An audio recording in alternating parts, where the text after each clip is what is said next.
नमस्कार, मैं हूं आपका अपना विवेक ठाकुर और हम हमारे जो YouTube चैनल है भारत विचार मंच, उसके ऊपर आज चर्चा करेंगे।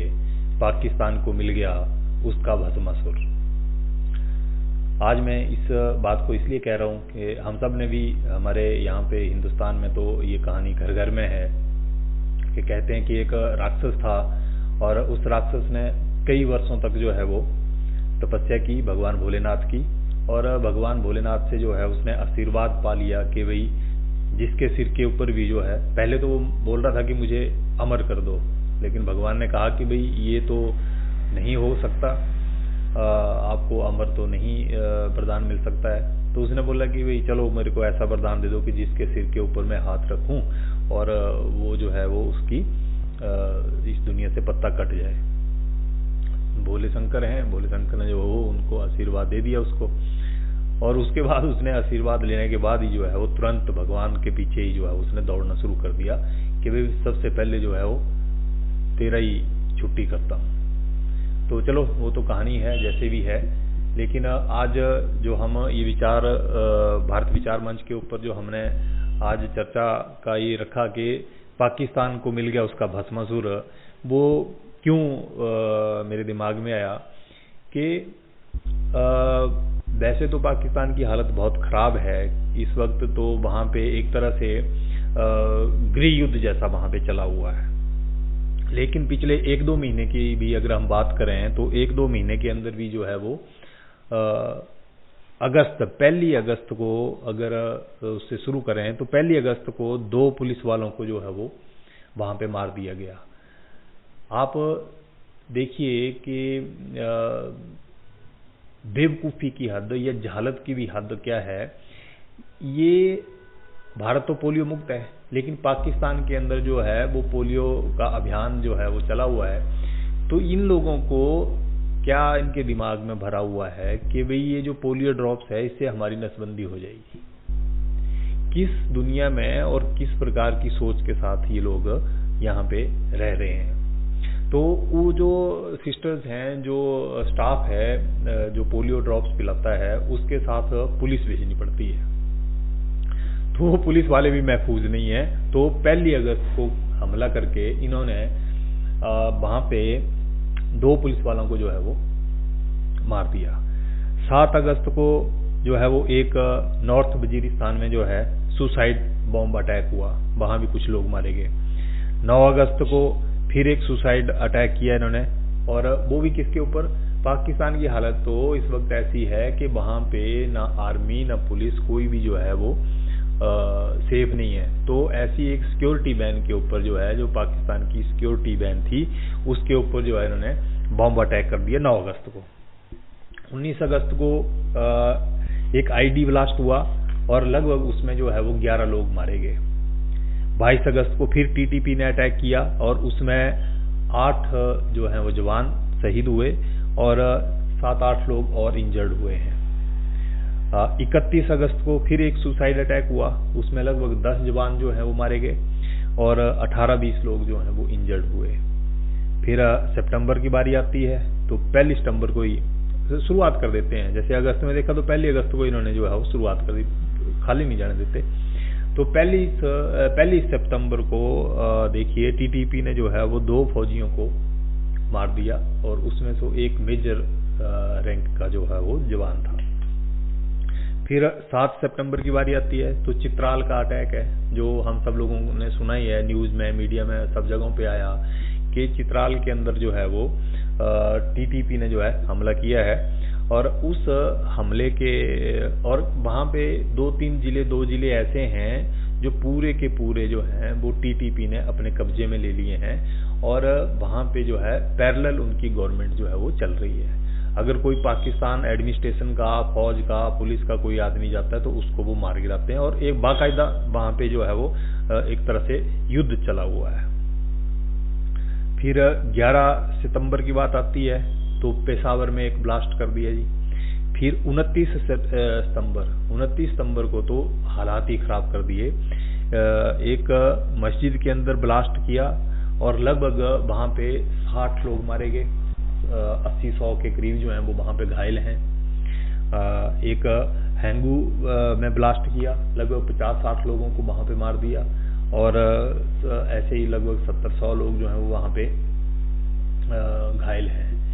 तो ये चर्चा का विषय सोचने की बात ये है कि ये जो सारा घटनाक्रम चल रहा है, चलो हमारा तो 1947 में हमारे से अलग होके पाकिस्तान अलग हो गया और उन्होंने हमें डिक्लेयर कर दिया कि हम उनके दुश्मन देश हैं, लेकिन फिर भी अगर ये सोचा जाए हम हिंदुस्तान में हैं और हम अगर इस बात को देखें तो ये सारी इंसानियत के लिए एक बड़ा घातक माइंडसेट है। सोच क्या है, बचपन से ही जब इन बच्चों को मदरसों में डाला जाता है तो मदरसों में पढ़ाया क्या जाता है, इनके दिमाग में ये चीज को बचपन से ही बिठा दिया जाता है कि दुनिया में जो है दो तरह की दुनिया है, एक है दारुल इस्लाम और एक है दारुल हर्ब। दारुल इस्लाम वो दुनिया का हिस्सा है जहां पे इस्लाम के अनुसार जो है वो सारा सिस्टम चला हुआ है, और दारुल हर्ब दुनिया का वो हिस्सा है जहां पे इस्लाम नहीं है। तो उसको ये कहते हैं कि वो लोग कुफ्र में हैं, यानी कि जो गैर इस्लाम मतावलंबी लोग हैं, जो इस्लाम को नहीं मानते हैं, वो लोग कुफ्र में जी रहे हैं, कुफ्र में यानी अंधेरे में रह रहे हैं। तो इनको ये पढ़ाया जाता है, इनको ये समझाया जाता है कि वो जो कुफ्र में लोग हैं उनको अंधेरे से बाहर लाने का काम जो है वो अल्लाह ने इनको दिया है, ये मदरसे में सिखाया जाता है। अब उसका तरीका बताया गया है, तो तरीका क्या है? पहला है हिजरत। अब हो सकता है मेरे को कितनी समझ है कितनी नहीं है, लेकिन जितना मैंने पढ़ा है समझा है, बहुत सारी किताबों से पढ़ा है, तो हिजरत है कि अगर जहां पे इस्लाम दारुल हर्ब है, दारुल इस्लाम नहीं है, तो दारुल हर्ब से दारुल इस्लाम जहां पे है वहां की तरफ जो है हिजरत यानी कि प्रस्थान, यानी कि वहां चला जाए। और फिर दूसरा तरीका बताया है कि ये जितने काफिर लोग हैं जो कुफर में रह रहे हैं, इनको इस्लाम के अंतर्गत लाने के लिए जो है हम लोगों को जिहाद करना है। और जिहाद का आसान सी इनको भाषा में समझाया जाता है कि एक हाथ में कुरान, दूसरे हाथ में तलवार। तो अगर कुरान को किसी ने स्वीकार कर लिया तो वो तो कुफर से बाहर आ गया, और जो नहीं मानेगा उसको जो है वो मौत के घाट उतारेंगे। और ये पवित्र काम करने के बदले जब ये जन्नत में जाएंगे तो इनको जो है वो 72 हूरें मिलेंगी, और भी पता नहीं क्या क्या ऐसे प्रलोभन दिए जाते हैं। अब आप एक विचार करिए, जो बच्चा है जिसको दुनिया का कोई कुछ पता नहीं है, लेकिन जब रोज उसको मदरसे में विद रेफरेंस अलग अलग उसकी कुरान से रेफरेंस निकाल के उनकी ऐसी इंटरप्रिटेशन करके जब उसको बचपन से ये सिखाया जाएगा, तो जैसे जैसे जैसे वो 18-20 साल का नौजवान बनेगा तो उसका मकसद तो एक ही रह जाएगा कि दुनिया से इस सारे अंधेरे को समाप्त करना है।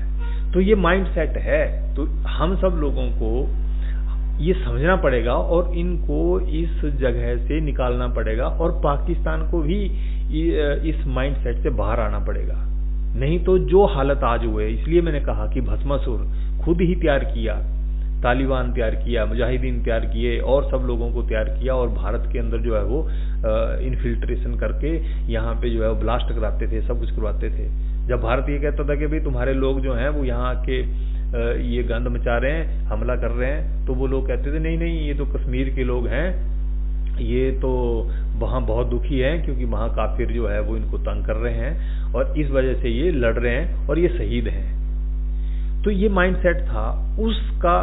चलो अब भारत के अंदर तो ये सारी चीजें जो है भगवान की कृपा से और जो सरकार ने जो है बहुत अच्छे कदम लिए हैं उससे सारी चीजें कंट्रोल हो गई, लेकिन खतरा टला नहीं है, खतरा अभी टला नहीं है, क्योंकि ये सोच के जो है इस सोच के खिलाफ खड़ा होना पड़ेगा। हम किसी व्यक्तिगत किसी के खिलाफ नहीं है, हम कोई मुस्लिम के खिलाफ नहीं है, लेकिन जो माइंड सेट भर दिया जा रहा है, जो दिमाग में ये भरा जा रहा है ठूस ठूस के काफिरों को जो है वो समाप्त करना, यही जो है वो जिहाद है। तो उसके कारण से दुनिया भर में अशांति फैली हुई है।